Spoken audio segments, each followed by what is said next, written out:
Hello and welcome. This is my wife Mary and I'm Ed, and we are Branch Davidian Seventh-Day Adventists. We are excited you are joining us today. We present or expound on a principle or belief related to the SDA Sabbath School Quarterly each week. This is week 10 of the third quarter. All of our videos this quarter deal with the purpose of Christ's first coming. This week we will discuss sanctification as it relates to righteousness. So we're going to read a testimony about sanctification by Ellen White. This is a testimony given to the churches in northern Wisconsin in 1861. It's from Testimonies for the Church, Volume 1. Ellen White says, Brother J received from Elder K a false theory of sanctification, which is outside of the third angel's message, and wherever received destroys the love for the message. So this definition of sanctification is very important. A false theory of sanctification will destroy our love for the third angel's message. You have my attention. Okay. Ellen White continues, I was shown that Elder K was upon dangerous ground. He is not in union with the third angel. He once enjoyed the blessing of God, but does not now, for he has not prized and cherished the light of the truth which has shone upon his pathway. He has brought along with him a theory of Methodist sanctification and presents that in front, making it of the highest importance, and the sacred truths applicable to this time are by him made of little consequence. He has followed his own light and been growing darker and darker and going further and further from the truth until it has but little influence upon him. Satan has controlled his mind, and he has done great injury to the cause of truth in northern Wisconsin. Methodist sanctification. She says it is opposed to the sacred truths applicable to this time, or basically, Methodist sanctification is opposed to the present truth. So we better know it. What is Methodist sanctification? Okay, now we know that John Wesley was the founder of the Methodist movement.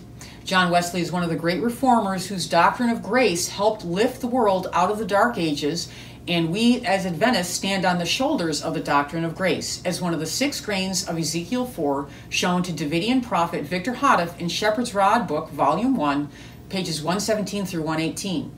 But John Wesley's doctrine on sanctification, Ellen White did not regard it as something to embrace. Why? What is Methodist sanctification, and why is it not in union with the third angel? Well, John Wesley thought that sanctification begins with justification, but as you will see in the following excerpt, Wesley did not have a proper understanding of justification. Remember, justification is to be made righteous, and righteousness is sinlessness. Notice how Wesley defines justified as simply a heavenly title, believing God regards someone as righteous even though they are not, as opposed to justified being a real condition based on a sinless life. As a result of this misunderstanding, Wesley sees sanctification as a gradual death to sin and a growth in grace. The following is a quote from John Wesley, the founder of the Methodist movement, from his book, A Plain Account of Christian Perfection. Wesley says, Our second conference began August 1st, 1745. The next morning, we spoke of sanctification as follows. Question. When does inward sanctification begin? Answer. In the moment a man is justified, yet sin remains in him, the seed of all sin, till he is sanctified throughout. From that time, a believer gradually dies to sin and grows in grace. Now, for starters, we can see that Wesley had the wrong theory about justification. Remember, justification means to be made righteous or sinless. Wesley obviously sees justification as a label, with someone considered by God as righteous even though they are still in their sins. And here we can also see that Methodist sanctification is the idea that sanctification is becoming less and less sinful. It is experienced by sinners only, according to John Wesley. Ellen White, however, saw sanctification as becoming more and more perfect, also beginning with justification. Sanctification is a process starting with justification, and so is experienced by the righteous only. She saw Methodist sanctification as a peace and safety theory where there is no peace. This will be made clear in her next paragraph. Now, Ellen White continues with her testimony to the churches in northern Wisconsin. Elder K has bewildered and confused many minds with this theory of sanctification. All who embrace it lose to a great extent their interest in and love for the third angel's message. This view of sanctification is a very pretty-looking theory. It whitewashes over poor souls who are in darkness, error, and pride. It gives them an appearance of being good Christians and of possessing holiness when their hearts are corrupt.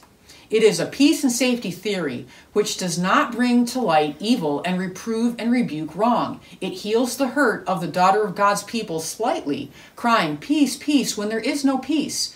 Men and women of corrupt hearts throw around them the garb of sanctification and are looked upon as examples to the flock when they are Satan's agents, used by him to lure and deceive honest souls into a bypath, that they may not feel the force and importance of the solemn truths proclaimed by the third angel.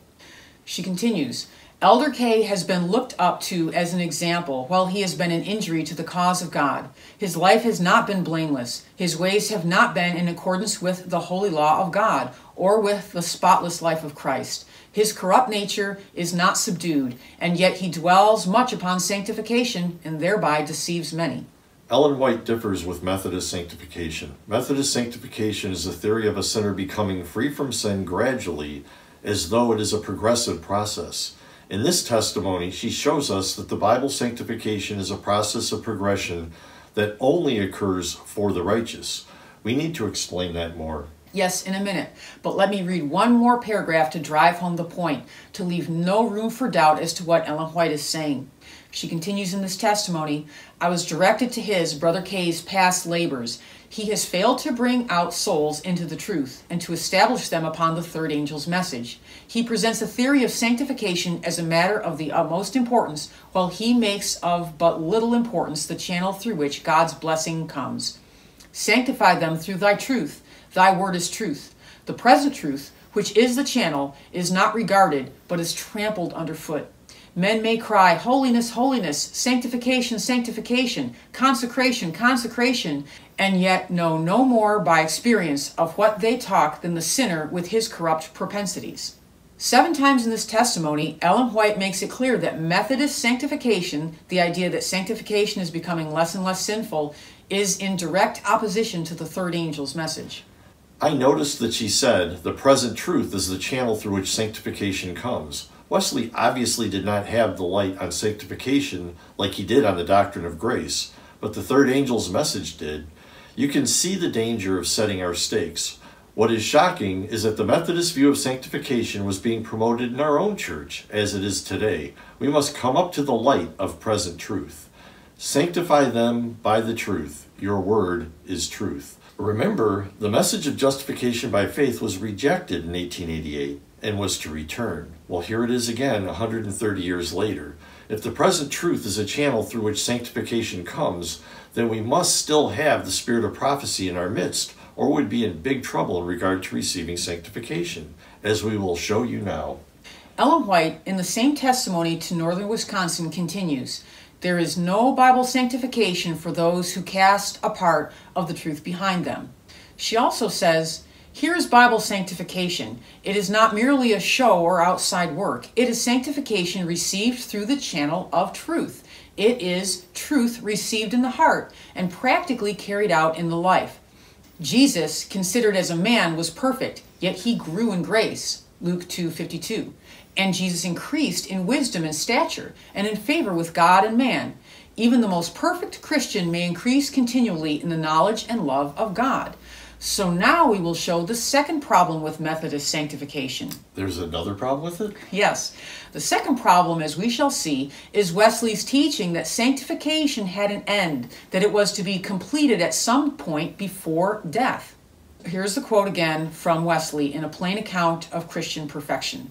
None, therefore, ought to believe that the work is done till there is added the testimony of the Spirit, witnessing his entire sanctification as clearly as his justification. Question: what prayers do you mean? Answer: prayers for entire sanctification, which, were there no such thing, would be mere mockery of God. So basically, Wesley believed that at some point the sanctification process would culminate in complete perfection, hopefully before death, where the person was finally sanctified, with nothing else to improve on. This idea of perfect meant finished, done, the absolute, complete, and total end of progression. Ellen White had a different theory of perfection and sanctification, didn't she? Didn't she say that perfection involved continual advancement?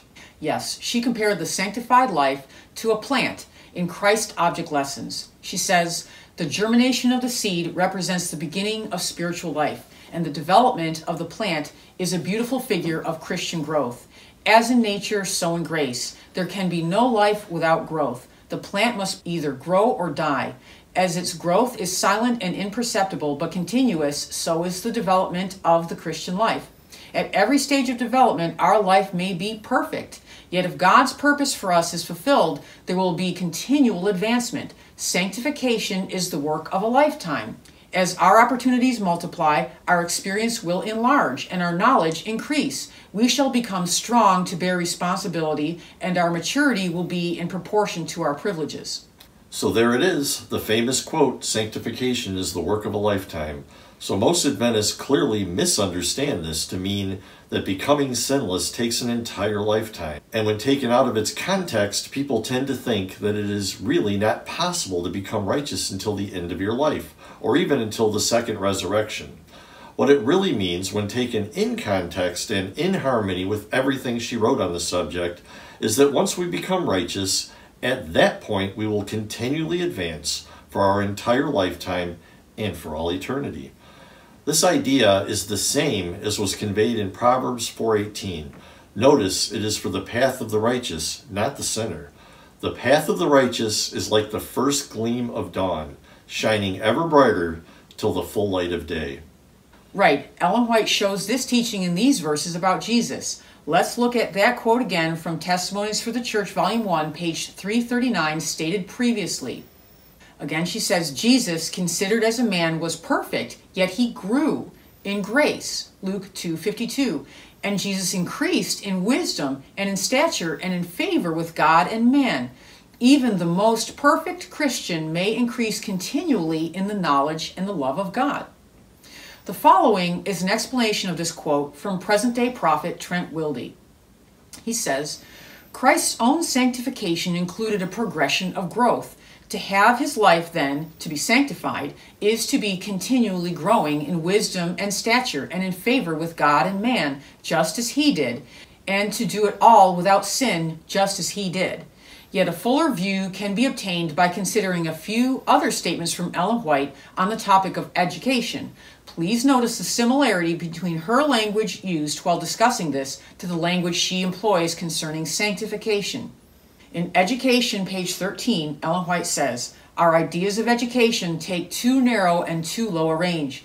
There is need of a broader scope, a higher aim. True education means more than the perusal of a certain course of study. It means more than a preparation for the life that now is.